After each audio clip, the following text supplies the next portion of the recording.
Hello friends, welcome to mister Friday theatre. సప్త సాగరాలు దాటి side B. Yes, మీరు part 1 చూడకపోయి ఉంటే కనుక పార్ట్ 2 చూస్తే అంతగైతే అర్థం కాదు. ఎందుకంటే పార్ట్ 2 వచ్చేసి మను అంటే హీరో మను రివెంజ్ అయితే తీసుకుంటూ ఉంటాడు. ఎవరైతే కావాలని జైల్లో ఇరికించారు, అంతేకాకుండా తన కాబోయే భార్యని అంటే ప్రియని తన కాకుండా ఎవరైతే చేశారో వారి మీద అయితే రివెంజ్ అయితే తీసుకోవడానికైతే ఈ సప్త సాగరాలు దాటి సైడ్ బి మూవీ అని చెప్పుకోవచ్చు.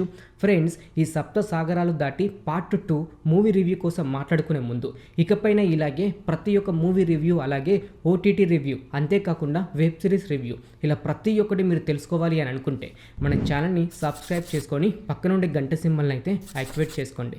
ఇంకా లేట్ చేయకుండా వీడియోలోకి అయితే వెళ్ళిపోదాం. సప్త సాగరాలు దాటి సైడ్ బి. సైడ్ 1 చూడకుండా అంటే పార్ట్ 1 మూవీ చూడకుండా పార్ట్ 2 చూస్తే కనుక మీకైతే అంతకైతే అర్థం కాదు. ఎందుకంటే పార్ట్ 2 వచ్చేసి ఎమోషనల్ అండ్ రివెంజ్ అని చెప్పుకోవచ్చు. స్టోరీ కోసం మాట్లాడుకుంటే మను జైలు నుంచి వచ్చాక ప్రియా గారికి అయితే పెళ్ళే ఒక అబ్బాయి కూడా ఉంటాడు. కాకపోతే వాళ్ళ హస్బెండ్ తాగుడికి అలవాటు పడి తన బిజినెస్ అయితే లాస్ అయిపోతుంది. అయితే మను వాళ్ళ జీవితాన్ని బెటర్గా చేయడానికి అప్పులు చేస్తూ ఒక దగ్గర నుంచి డబ్బు తీసుకొచ్చుకొని వాళ్ళకైతే బిజినెస్ అయితే స్టార్ట్ చేస్తారు. అయితే ఆ బిజినెస్ ఎలా రన్ అయింది, అంతేకాకుండా ప్రియ గారికి కలిసే సమయంలో ఎలాంటి ఎమోషనల్ సీన్స్ ఉంటాయి. అలాగే మను ప్రియని పెళ్లి చేసుకోకుండా ఇంకొక అమ్మాయితో అయితే సంతోషంగా అయితే ఉంటాడు. ఆ సీన్స్ కొంచెం అయితే వల్గర్గా ఉంటాయి. ఫ్యామిలీతో చూసినప్పుడు మాత్రం కొంచెం ఇబ్బందికరంగా అయితే ఉంటుంది. అయితే మను జైలుకి వెళ్ళడానికి ఎవరైతే కారణమో వాళ్ళని ఎలా హింసించాడు, అంతేకాకుండా వాళ్ళని ఎలా చంపాడు. అలాగే మను ప్రియా హస్బెండ్కి ఒక బిజినెస్ అయితే స్టార్ట్ చేయడానికి అయితే డబ్బు అయితే ఇస్తాడు. ఆ బిజినెస్ ఎలా సక్సెస్ అయింది, అంతేకాకుండా మను అండ్ ప్రియా వీళ్ళిద్దరి విషయం ప్రియ వాళ్ళ హస్బెండ్కి తెలుస్తుందా, ఇలా ప్రతి ఒక్కటి మీరు తెలుసుకోవాలి అనుకుంటే మాత్రం ఈ సప్త సాగరాలు దాటి సైడ్ బి మూవీ చూడకైతే తప్పదు. ఇందులో మైనస్ పాయింట్స్ కోసం మాట్లాడుకుంటే కనుక సినిమా అయితే కొంచెం స్లోగా అయితే వెళ్తూ ఉంటుంది.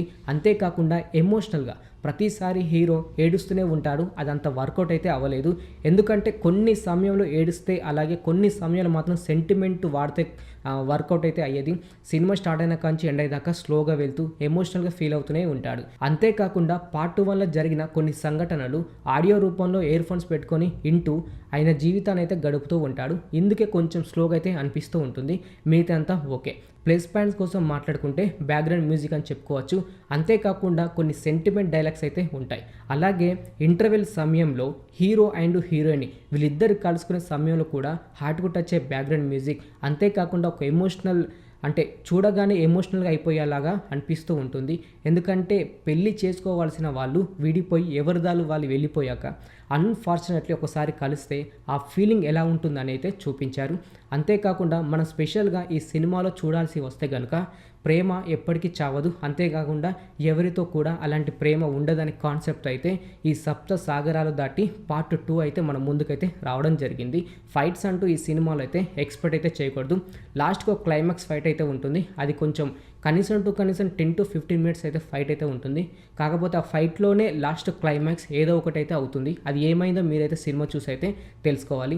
సాంగ్స్ కూడా 3 సాంగ్స్ అయితే ఉంటాయి. కాకపోతే ఎమోషనల్ అయ్యే సాంగ్సే అని చెప్పుకోవచ్చు. ఐటెమ్ సాంగ్స్ అలాగే కొంచెం మాస్ సాంగ్స్ అయితే ఏమైతే ఉండవు. అలాగే మను ప్రియ గారి కోసం చెబుతూ సెకండ్ హీరోయిన్గా సురాభి గారు అయితే నటించారు. సురాభి గారి క్యారెక్టర్ కూడా ఒక డిఫరెంట్ క్యారెక్టర్. అది మీరు సినిమా చూసి అయితే తెలుసుకోవాలి. తనతోటే ఆ ప్రియ గారి కోసం తెలుసుకోవాలి. అంతేకాకుండా ప్రియ ఎలా ఉంటుంది, ఏం చేస్తుంది, తన కోరికలేంటి, తన లైఫ్ ఎలా ఉందని ప్రతి ఒక్కటి సురాభి గారితో అయితే తెలుసుకుంటూ ఉంటాడు. సెకండ్ హీరోయిన్గా కూడా సురాభి గారు చాలా బాగా నటించారు. మొత్తానికైతే ఈ సినిమా చూసుకుంటే పార్ట్ 1 హైలైట్, కాకపోతే పార్ట్ 2 వచ్చారు కొంచెం స్లో అయిపోయింది.